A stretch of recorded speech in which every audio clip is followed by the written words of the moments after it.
Well, how do there, chums? It is I, Captain Steve, and today, chums, I have something awesome for you guys. Out there, in the viewer world, yes, I have a review for you guys of this expedition that we've just completed, the Beachhead. I say just completed, I've just completed, I don't know whether you guys have yet, but here we go, let's head on up the expedition. And these are the sort of badges that we could pop. Now, I did find that this was extremely easy. I mean, to just basically, this first screen is take off and then warp with your freighter to the rendezvous point, which is only like one jump away. And to get to your actual ship and take off, they actually give you all the materials you need to make a roamer. So it's really easy, you just have to make some metal plating. And then these ones are very, very simple. So each of these three here, you just need the sort of rescue sort of maps from the cartographer. So you only need a couple of navigational data, and you're going to hit those up super quick. The aviator, I got that ambiently without trying. Then you've got to land on 6 different biome types, and some of those biomes scan a creature. Very simple, and you can sort of do that while you're jumping to different stations, and while you're at the stations, speak to the different races. Really, really freaking easy. So all of those missions stack. The only missions that were a little bit complicated was this one, to actually go see the Atlas, because sometimes the mission wouldn't pop, so I'll get to talk about a few little bugs in a second.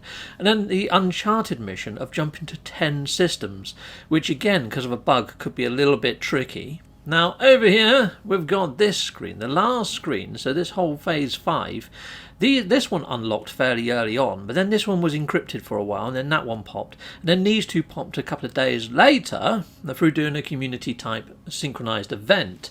And yeah, they were encrypted, so we didn't know what these were, which I'll get to those again in a bit. But yeah, there was a bit of a bug around that one too, so there's quite a few bugs that plagued this update. Yeah, bugs are never good. Heck no, they're not.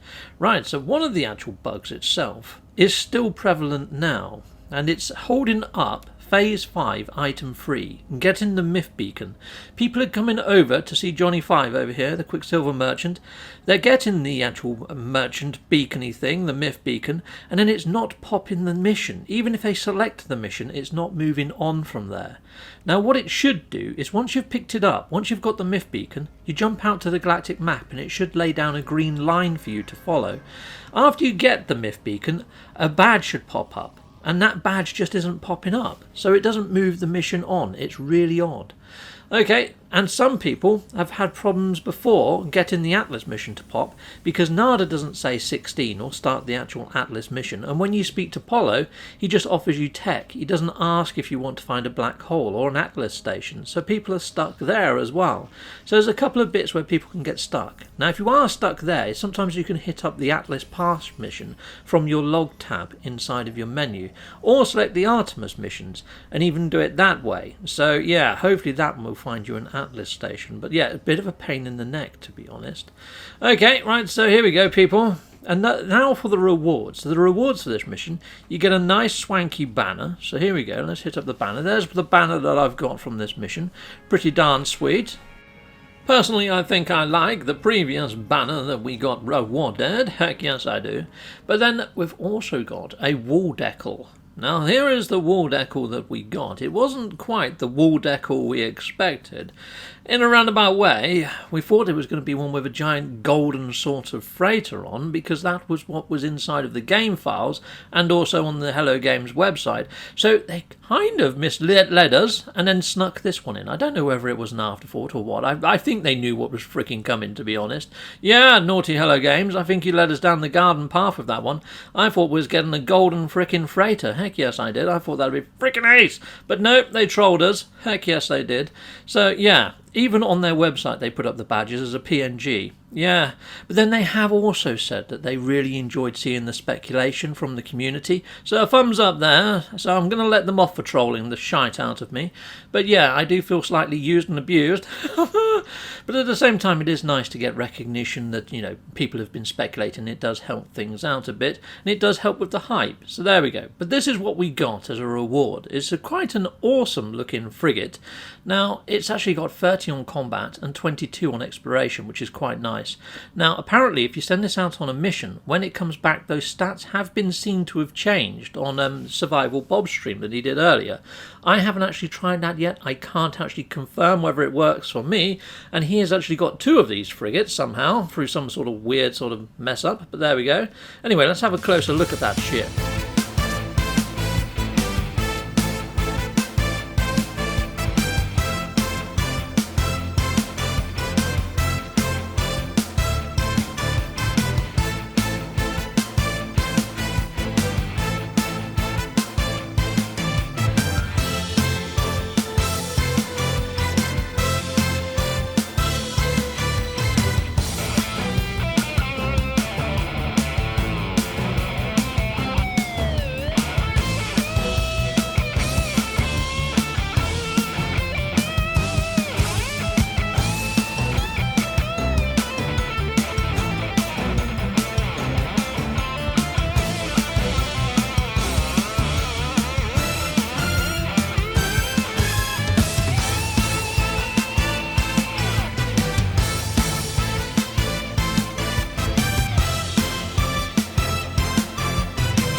Well, chums, what are my final thoughts and feelings? I mean, I do like this frigate. It has grown on me. When I first saw it, I was like, hold on, that does not look in place or in keeping to anything else. But when you see it with your actual frigate fleet, it actually kind of does work. It kind of fits the mould.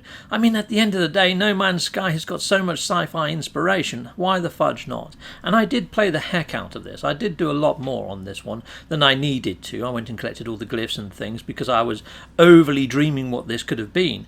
I mean, yeah, I don't know about you guys out there in the viewer world, but I really hoped that we was going to get some modules and stuff for our living ships. In fact, I think I do know what you guys think out in there in the verse, because I done a poll.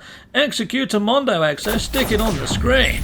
So here is that poll. I put it out to my community to ask them what they thought about the reward, the Mass Effect Normandy SR frigate. What did you guys think? And I gave some various options there. You can see there that a lot of people just said, yeah, it's great, it's free, it's all good, fantastic. 40% of you of 321 votes. That's a large enough portion for me, heck yes. But I fit into the 23% bracket there. Mixed feelings. I like it, but does it really work? I just kind of think that there was more that they could have put in. Player 1 says here that people have overhyped it, plain and simple. And yeah, we kind of do. We go off on the rails. I mean, that's part of the fun of it. And actually, Sean Murray, in a recent on his own website, in fact, has said that, yeah, thank you very much for all those that took part in the speculation, trying to crack the code and do all sorts of other stuff and try and guess in what it is. So it's all part of the fun. And yeah, this chap here says, I was expecting to get a golden freighter. Heck yes, you and me both. We got trolled. So here you go, I'm just going to put a little reply to that effect, because there it is. That was actually downloaded from their website. That's a PNG directly straight from the No Man's Sky news page where this all came up. So it originally was a golden freighter. And the sneaky little sneaks, they swapped it out. So yeah, they proper did players. But at the same time, you know, we have been data mining. We've found out about updates way before we should have. So yeah, it's nice that they've managed to turn the tables on us, I think. But then I do wonder how much of that they do deliberately as well, just to get tongues wagging and hype building, because we do that quite well for them in the community. But yeah, good fun. Now what I would say is, if you go onto a lot of my comments page, well, a lot of my videos that I've been doing recently, and look at the comments, the amount of players that have got bugs and problems in actually getting these to pop and get the rewards is phenomenally large. And on the flip side, you know, Hello Games and our community and so forth, we sort of walk hand in hand. I am starting to feel the grind of answering people's questions around problems and issues when the Zendesk is available to all to use. But yes, as community personalities, we are kind of the front face of the community, and people come to us to ask us questions, or they jump on Reddit. And I'd imagine it's the same sort of... I get the same questions as well, over and over in the comment section, where if people scroll, they'd see that I've already answered and stuff. It is quite exhausting, because I do try to read and reply to as many as I possibly can. But yeah, I don't always reply, because sometimes in the comments I've already replied to a similar comment. But I do try to read and at least heart a comment and like a comment. I spend about an hour each day doing that. Anyway, you guys out there in the viewerverse, I'd love to hear more from you guys. Heck yes, I would. Apart from maybe about, bugs and things. Send those to the Zendesk. Heck yes, you. Yeah, see you again soon. Goodbye, goodbye, and goodbye again. I want to say a massive great big thank you for watching. If you like what you see, please like and subscribe and hit that notification bell. And thank you to my backers over on Patreon and on YouTube membership. If you do want to support this channel, you could just not skip my adverts. That throws revenue down my avenue. Or stay with Captain Steve a little bit longer and hit something on this screen. Heck yes, and there's also merch on this screen now. Awesome!